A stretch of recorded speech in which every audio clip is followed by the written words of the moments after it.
8 de julio del año 1479. Martín se sintió muy afortunado al entrar en el hospital. Era médico y trabajaba en lo que más amaba. La vocación y el destino le habían ayudado. Desde su más tierna infancia lo había deseado y ahora por fin, después de tanto esfuerzo y dedicación, se habían cumplido sus anhelos.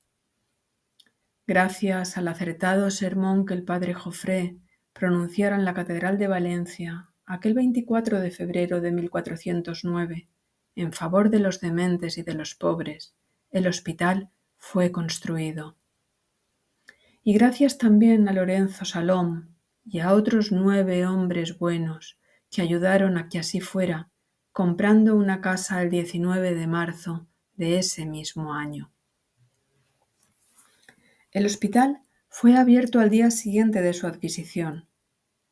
Personas dementes, enfermas, niños y niñas, huérfanos, pobres y peregrinos eran acogidos en el primer hospital dels Folcs de Europa. Constaba de camas, de una capilla y de un cementerio. Martín dirigió su mirada hacia la imagen de la Virgen que presidía la entrada. Era la Virgen de los Desamparados. Cuánto honor hacía a su nombre, al hospital. Sería un 5 de octubre de 1416 cuando Alfonso el Magnánimo firmaría el real privilegio que autorizaría su construcción. Pero su atención estaba más centrada en otra imagen, en la de su buen amigo y maestro Luis. Luis siempre era el primero en llegar. Estaba claro que estaba hecho de otra pasta. Y sin más dilación se acercó a su colega para ayudarle a atender a un hombre que llevaba horas queriendo alcanzar las estrellas. 9 de julio del año 1479. Ese día siempre sentía una desazón interior que no podía evitar. No era el único que en silencio lloraba. En el hospital, Luis y él cruzaron cómplices miradas. Sabían que aquí no podían cometer el más mínimo error.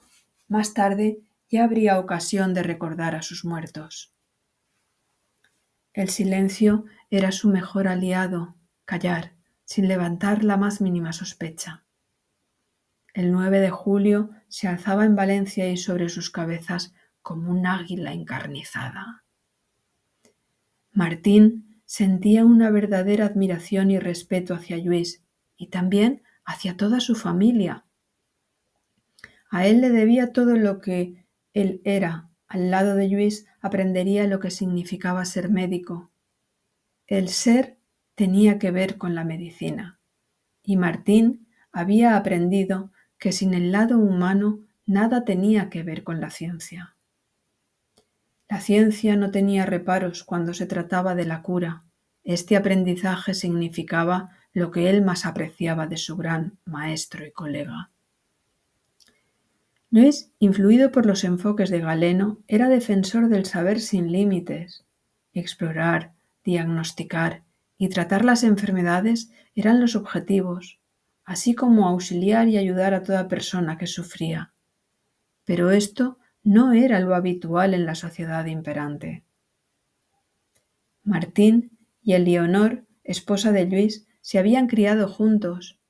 Desde que la pareja se conociera, Martín siempre fue buen amigo y un hermano para Luis.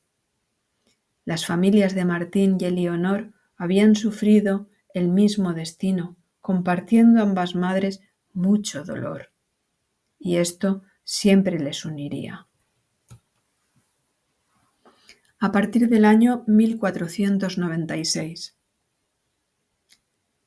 Seda creció entre telares de seda e instrumentales médicos, entre 2 familias y 3 culturas, entre 2 pasiones y mucho amor, pero sobre todo crecería rindiendo homenaje y respeto al gran silencio, su mejor aliado y amigo.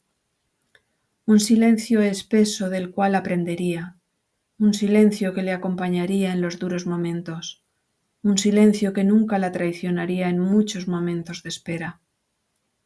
Su madre Isabel, de origen cristiano y tal vez mucho antes con antecedentes musulmanes. Su familia, de profesión artesanos velluters, se habían especializado en el arte de la seda. Su padre, con orígenes hebreos y actualmente conversos, de profesión médico, vivía entregado al gran arte curativo. Y ella, entre juegos y aprendizajes, había crecido y había madurado. Se había formado entre dos artes y dos ciencias, se había hecho mujer y no se sentía dividida. A la vez amaba los tres lados de una misma realidad, las tres procedencias, las tres culturas y las tres religiones. No mucho tiempo atrás, las tres habían convivido en esta tierra, en su casa, en su glorieta del Turia.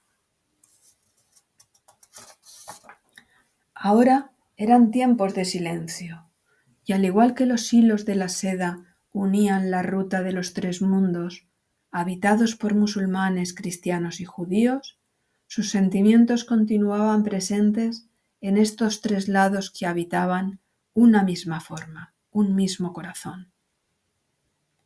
Sentimientos de amor frente al gran dolor por la herida causada, sentimientos de rabia por la crueldad ejercida sobre sus gentes, sus familias, sus amigos, sobre su tierra. Muchas personas queridas y cercanas y conocidas eran víctimas cada día de un odio sin límites provocado por el miedo que suscitaba la Inquisición en la sociedad imperante. Una fuerza incapaz de aceptar cualquier diferencia de culto, color y de origen de sus pueblos. Seda, espectadora diaria de injusticias frente a la vulneración constante y permanente de los derechos básicos que transgredían la vida de sus habitantes y que cada día eran arrebatados por la fuerza de la intransigencia, sufría. Una maldad sin límites, abrigada por falsos fundamentos, basados en creencias inventadas, acababa con la vida de los hombres y mujeres, en pro de una moral rancia y depravada, que habitaba en el fondo de esos seres sin piedad, sin corazón, sin sentido.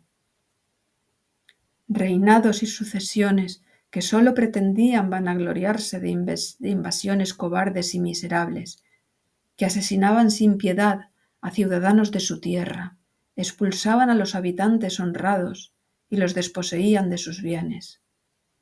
Seda sentía que cada día le robaban a ella y a los suyos un trocito de ese cielo que tanto amaba.